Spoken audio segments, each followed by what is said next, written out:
All right, we'll start first with, we ended the last class, we talked about sacrifice, the sacrifices we make in our own life, the importance of sacrifice in our relationship with God, the role that blood plays in sacrifice, pagan as well as Jewish, and how that became important in the Christian sacrifice with Jesus Christ being the Lamb and the blood He shed, the blood of the Lamb.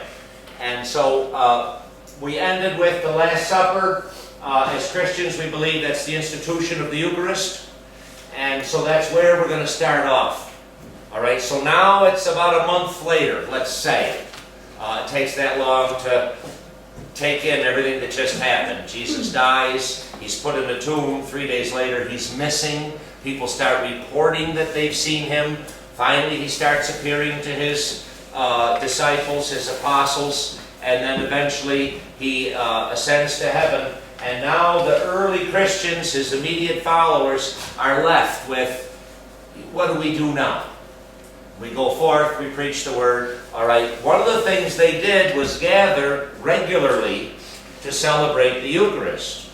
And just as when you go to synagogue, you're going to pray in Hebrew, when the Christians gathered, Greek was the initial language of the early Christian community for the Eucharistic feast. Right up well into the early 200s. Oftentimes in the ancient writings of the saints, the church fathers, and the popes, the Mass is referred to as Eucharistia, not Misa. Okay? And I got to cheat and look at my notes if I can remember where I put them. It wasn't until, well, definitely by the mid-300s, Latin was being used. All right, St. Ambrose writings, he talks about Misa, okay, and we know that in the early and mid-200s, there started to be a change. By the time of St. Ambrose, definitely Latin was becoming more and more popular. And eventually, Pope Gregory I, who was the Pope from 590 to 604, was well aware of the Mass, for the most part, that we have today. Although it wasn't set yet. It wasn't set until 1570, the Council of Trent. By the time we got to the 1590s and early 600s, things were pretty much in place for all practical purposes. Little by little, because the center of the church moved to Rome, Latin became the language, and then we know in the 1960s, finally vernacular. Now, there were some, and still are, some exceptions. All right, certain rites within the Catholic Church are allowed to keep their own language. The Lebanese, for example, and other parts of the Middle East, they are in union with Rome, and they have their own ritual and their own language. But for the most part, all of North Africa and Europe and that part of the world was following the Roman and therefore Latin. The importance of ritual. And so we'll start there with the basic living and then move to our spiritual rituals, Mass. The Mass, baptism, funerals, whatever it may be. All right? What kind of rituals do we have in our life that are so common to all of us? Holidays. Holidays, right. So Christmas, Easter, Thanksgiving, closing the bank. I forgot. Stupid me. I even gave a little homily this morning at Mass on Christopher Columbus and then walked right to the bank and it was locked. So, but holidays are definitely, and within those holidays, there are certain rituals that are common to every family. Having dinner together with family. Usually going to Grandma and Grandpa's house for a period of time, and then there comes that, when you have your own kids, they go to Grandma and Grandpa's house for a while. You might even split it. Christmas Eve with Grandma and Grandpa, Christmas morning back at home. Then at some point, Grandma and Grandpa get to the point where they can't put a feed on for so many people, so they start coming over Christmas Day. And that tends to be a common ritual that we all go through. Gathering at the home when somebody dies.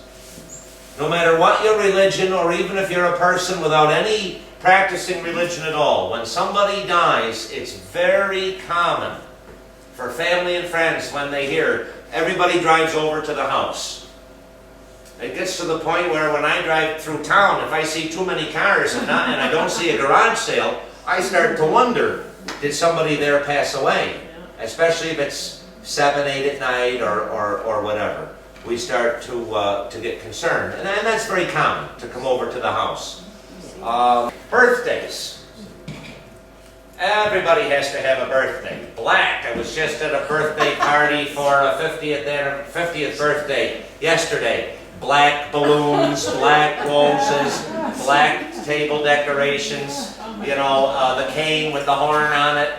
That sort of has become a 50th stuff. But getting together for birthdays, having a cake, singing happy birthday, exchanging presents.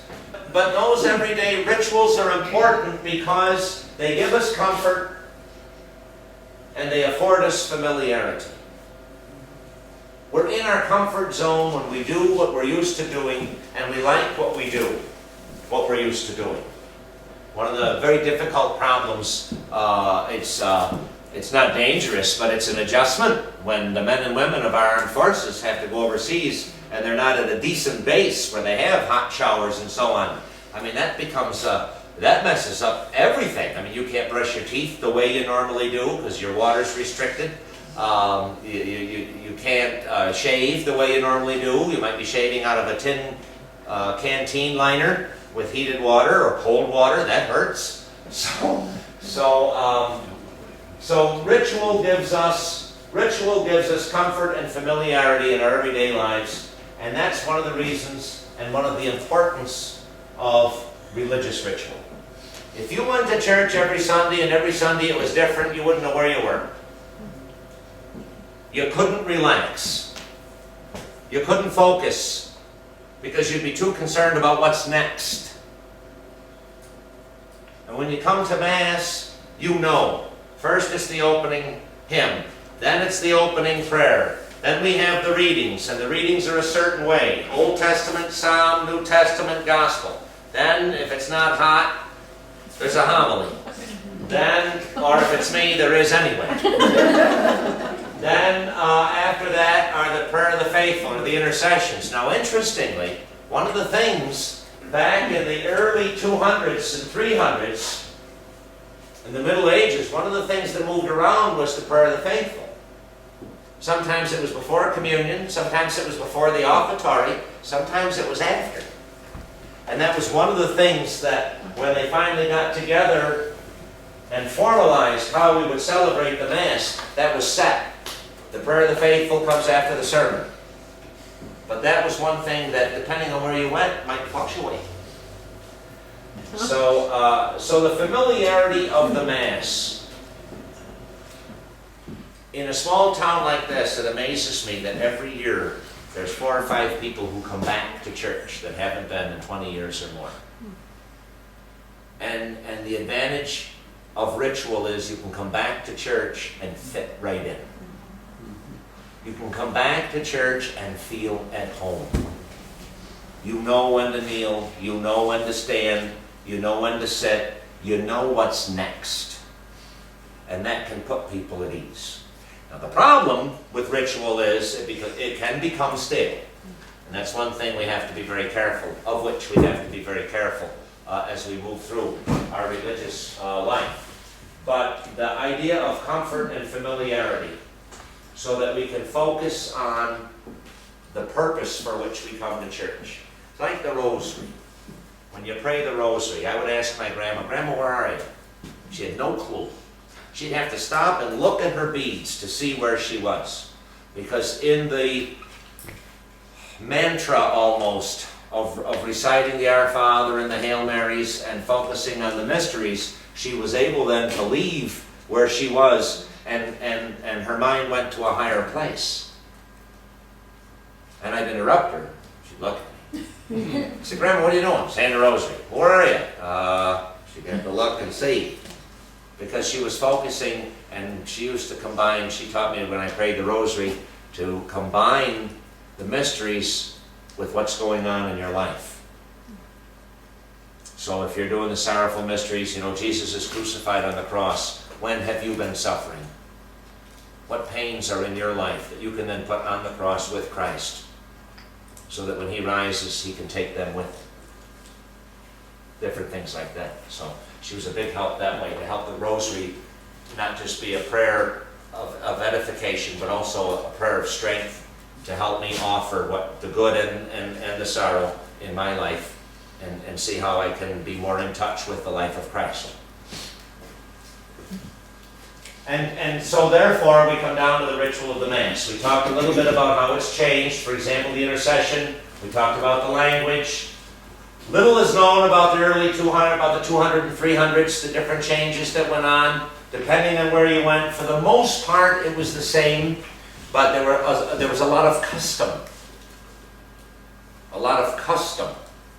And even in the Mass today, it says, where custom may allow. You know, this is what you do unless custom dictates otherwise. So there's still room for that. I never forget the picture of Pope John Paul II when he went to Alaska. And the vestments he wore were very much the native style, the way they were made and the pattern and the design. Like Eskimo and Inuit. Right, Inuit, and the great advantage of the Catholic Church, one of her great gifts, is that she's been able to, no matter where she goes in the world, not to eliminate or dampen, but to incorporate local tradition and local custom. Our ritual is not so rigid. It's a skeleton. And you fill that skeleton with the richness of wherever you find yourself. So that's good. Finally, Pius V in 1570 at the Council of Trent set the Mass. This is the way it's going to be. Worldwide, for all Roman Catholics, few exceptions, henceforth. And that lasted until 1604. And from 1604 to 2011, and I wrote it down, the rite has been revised, and they're all minor, just little rubrics, nothing major. What we do now, we've been doing since 1570, as far as the meat and potatoes of the Mass. It's little, do you have to keep your fingers pinched now, from now on, the priest? No.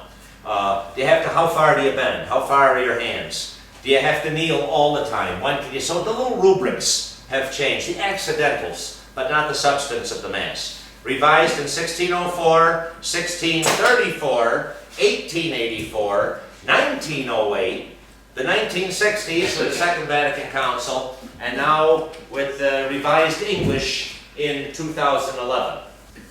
But still, it undergoes subtle changes in the rubrics. When I was in Ireland in the year 2000, I went to visit my aunt and uncle, and my uncle, he's retired now, but he taught at a Jesuit college. And so we went to Mass at the chapel. He only lived 3 doors down off the campus property, he and my aunt. So we'd walk up, and the Jesuits would say Mass, and we were on our knees. I mean, bang, on our knees, more than sitting and more than standing.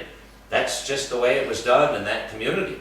They did not stand as much as we do or sit as much as we do. So those local things, you know, there's always room for changes there.